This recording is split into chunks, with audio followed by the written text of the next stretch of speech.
Muy buenas tardes. Los saluda Noel López Zúñiga, profesor e investigador titular de la materia Derecho Societario dentro del programa de licenciatura en Derecho de la Facultad de Derecho de la Universidad Autónoma de Baja California. En esta ocasión haremos la presentación de un tema muy relevante en las sociedades mercantiles, los órganos societarios. Haremos la presentación de dos o tres diapositivas que tratan de ejemplificar la manera en cómo se representa y la forma en cómo funcionan estos órganos a la luz, por supuesto, de la Ley General de Sociedades Mercantiles y de los estatutos constitutivos de una sociedad anónima de capital variable. Haremos una pequeña presentación con la intención, pues, de facilitar el proceso de enseñanza de esta materia y en lo particular de este tema tan importante en materia de sociedades mercantiles. Para esta exposición analizamos algunas disposiciones o dispositivos de la Ley General de Sociedades Mercantiles, así como el análisis de una acta constitutiva de un tipo societario, sociedad anónima de capital variable. Si nosotros queremos dibujar a los órganos societarios, tenemos que entender y tenemos que empezar explicando que las sociedades mercantiles son una entidad, es decir, son una persona moral o una persona jurídica que la propia ley le reconoce personalidad jurídica. En el caso particular de las sociedades mercantiles, es el artículo 2 de la Ley General de Sociedades Mercantiles que establece que todas aquellas sociedades mercantiles regulares, es decir, aquellas que están constituidas conforme al derecho y que están inscritas en el registro público de la propiedad, tienen personalidad jurídica. La personalidad jurídica se transfiere en materia de derecho societario a quien ocupa el órgano de administración, pero esto solo se logra a partir de que el órgano supremo, llamado Asamblea General de Accionistas, lo faculta dándole poderes para efecto de que represente jurídicamente a la entidad. Luego esto se traduce a que la sociedad mercantil entonces es un centro de imputación desde la teoría kelseniana. Esta entidad, como requiere obviamente de funcionar, porque bueno, tiene una función socioeconómica, se han diseñado distintos órganos con funciones diversas que hace posible que se cumpla con el objeto social, es decir, el lucro, es decir, la especulación. Entonces, cuando nosotros constituimos una sociedad mercantil, convocamos a una asamblea constitutiva que se llama Asamblea General de Accionistas para el caso de una sociedad anónima. Este órgano supremo, esta Asamblea General de Accionistas, al momento en que se constituye, nombra a los otros dos órganos, es decir, al órgano de administración y al órgano de vigilancia. En el caso mexicano, ley no prohíbe que quien ocupe el órgano de administración o que quien ocupe el órgano de vigilancia sean los mismos socios o accionistas, de tal suerte que podemos encontrar en distintas actas constitutivas que los mismos socios o accionistas estén ocupando esos otros dos puestos, tanto el órgano de administración como el órgano de vigilancia. Sin embargo, hay excepciones en tratándose de sociedades mercantiles que además están reguladas en la ley de mercado de valores, como el caso de una sociedad anónima bursatilizada o en el caso de una sociedad anónima promotora de inversión, se requiere que exista un consejo de administración que en gran medida o en gran porcentaje exista un número de consejeros extraños a la sociedad, es decir, que no sean socios. Pero bueno, en el caso que les presento hoy, pues es una sociedad mercantil, vamos a decir, tradicional, pequeña, en el que el órgano de administración está ocupado por uno de los mismos socios. No así el órgano de vigilancia, que siempre se sugiere que quien ocupe este cargo sea una persona extraña a la sociedad. Bueno, entonces tenemos estos tres órganos que forman parte de los estatutos sociales. Sin embargo, claro está que ya en la vida práctica, dentro de los manuales de operatividad de la empresa, encontramos pues departamentos, oficinas, direcciones, gerencias, coordinaciones, que dependerán propiamente de estos dos órganos y que al final estos dos órganos tendrán obviamente que rendirle cuentas al órgano supremo llamado Asamblea General de Accionistas. Bien, la Asamblea General de Accionistas lo interesante es que es un órgano transitorio, es decir, no siempre está presente, sino que se reúne cada vez que hay una asamblea en razón de una convocatoria, ya sea para una asamblea ordinaria o una asamblea extraordinaria. Cuando vamos a crear ente o la sociedad mercantil de que se trate, pues se habla de una sociedad, de una asamblea constitutiva. Es decir, la sociedad se constituye propiamente a partir de esta asamblea en el que están todos los que van a ser socios o accionistas y finalmente se funda este colectivo, nombrando además consecuentemente a los otros dos órganos. Es transitoria en cuanto a que actúa, repito, a través de asambleas cuya exigencia es con un quórum determinado. El quórum es el número determinado de accionistas o de acciones que deberán de estar presentes para considerar a la asamblea legalmente constituida y que sus acuerdos o resoluciones sean válidos. No es lo mismo hablar de un quórum para una asamblea ordinaria como un quórum para una asamblea extraordinaria. Difiere o en cuanto a número de acciones que tienen que estar presentes, obviamente, porque la asamblea ordinaria es para ver asuntos cotidianos en el sentido de que rendición de cuentas, fijar emolumentos o honorarios para los que van a ocupar el órgano de administración y el órgano de vigilancia. En cuanto a la remoción o nombramiento pues de estos dos órganos, entonces por lo menos una vez al año tendrá que haber una asamblea ordinaria porque además el órgano de administración precisamente en esa asamblea ordinaria rinde cuentas, presenta un informe sobre el estado que guarda financieramente o patrimonialmente la sociedad mercantil de que se trata.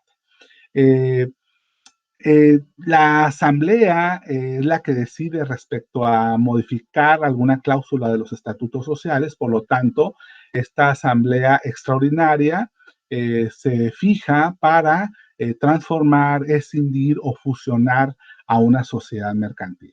Sus acuerdos o resoluciones se toman a través, decíamos, del voto, lo que finalmente se decide a partir de que la mayoría toma esos acuerdos y la minoría o los que no están de acuerdo, es decir, los socios disidentes, se tendrán que someter a la voluntad de las mayorías, salvo que exista un acuerdo o una resolución que evidentemente viola alguna cláusula de los estatutos sociales o bien algún derecho corporativo o patrimonial de uno de estos socios, lo cual obviamente podrá impugnar en la vía de la oposición judicial o en la vía de la nulidad de las asambleas. Pero bueno, ese es otro tema que finalmente podríamos ver en alguna otra ocasión. Bien, el órgano de administración, dice la ley, quien ocupe el órgano de administración también será el representante legal de la sociedad mercantil. Así lo dice el artículo 10 de la Ley General de Sociedades Mercantiles, de tal suerte que quien asume el cargo de administrador, además también será el representante legal de la empresa. Esto es, el que llevará la firma social de la empresa. La ley, repito, no me prohíbe para efecto de que uno de los socios ocupe ese cargo. Entonces, es muy común ver en los estatutos sociales que el socio que más acciones tiene, es decir, el que más inversión puso, ocupe el cargo de administrador y por lo tanto asume el cargo de representante legal. Ya será responsabilidad de la asamblea de socios o accionistas las facultades que le da en cuanto a poderes se refiere, es decir, las facultades que tendrá en todo momento para representar a la entidad, es decir, a la sociedad mercantil de que se trate. Una de las tareas obviamente más importantes del órgano de administración es que pues es la autoridad ejecutora o la que ejecuta los acuerdos o resoluciones de la asamblea. Y luego también este órgano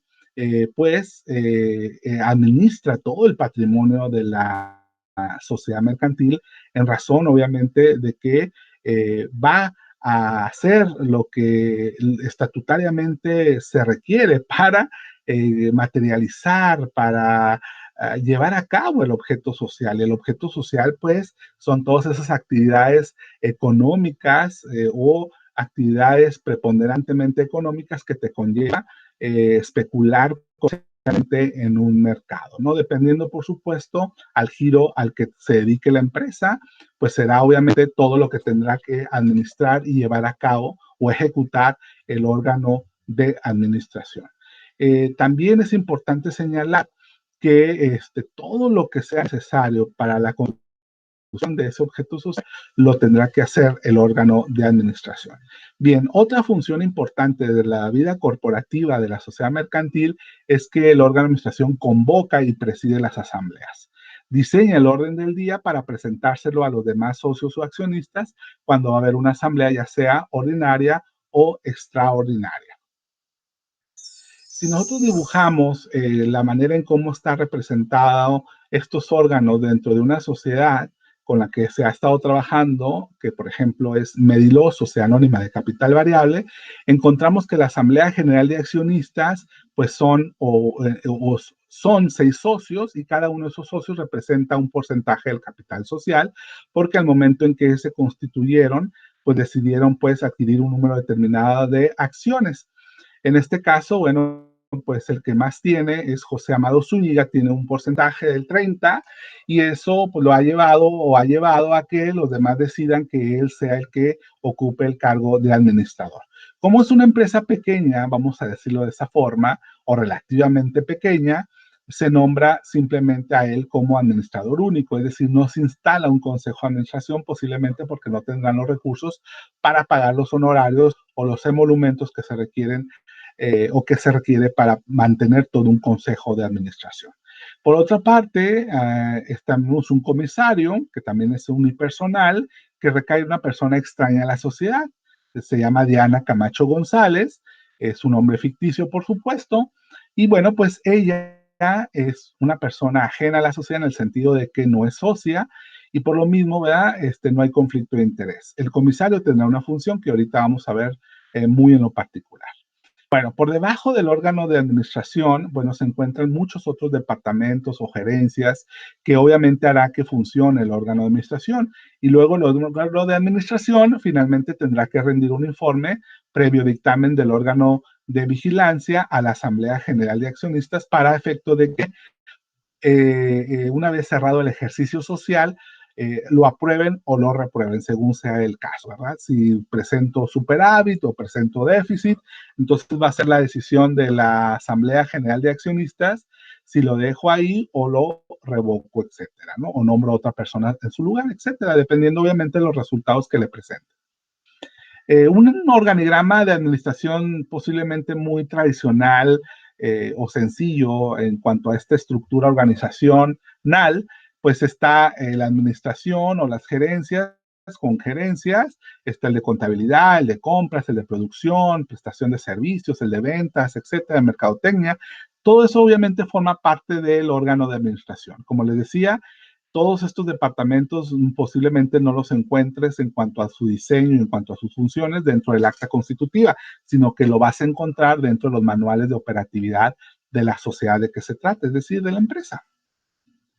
Y finalmente, el órgano de vigilancia, bueno, pues como su nombre te lo dice muy claramente, es el que vigila al órgano de administración. Pero una de sus tareas más importantes es que va a dictaminar ese informe que en términos del 172 de la Ley General de Sociedades Mercantiles tendrá que presentar el órgano de administración por lo menos una vez al año. Es decir, cuando se cierra el ejercicio social, el órgano de administración tendrá que convocar a la asamblea para presentar sus trabajos, para presentar el estado financiero que guarda la empresa, es decir, el balance. Ese balance previamente tendrá que ser dictaminado por el órgano de vigilancia para obviamente establecer si cumple o no cumple, qué tipo de documentos se está presentando, etcétera. Otra función que tiene conforme a la ley es que en caso que el órgano de administración no convoque a asamblea, entonces lo tendrá que hacer él. Excepcionalmente, cuando no convoque a una asamblea el órgano de administración, el comisario podrá realizarlo o podrá hacerlo. Esto se debe a que muchos administradores obviamente no quieren evidenciar su trabajo, es decir, su mal trabajo, porque posiblemente hay abuso de confianza o fraude. Entonces, para eso el legislador ha diseñado pues esta facultad de manera extraordinaria al comisario para que finalmente se convoque y se presente lo que hay y de esa manera pues destituir al administrador por mal administrador.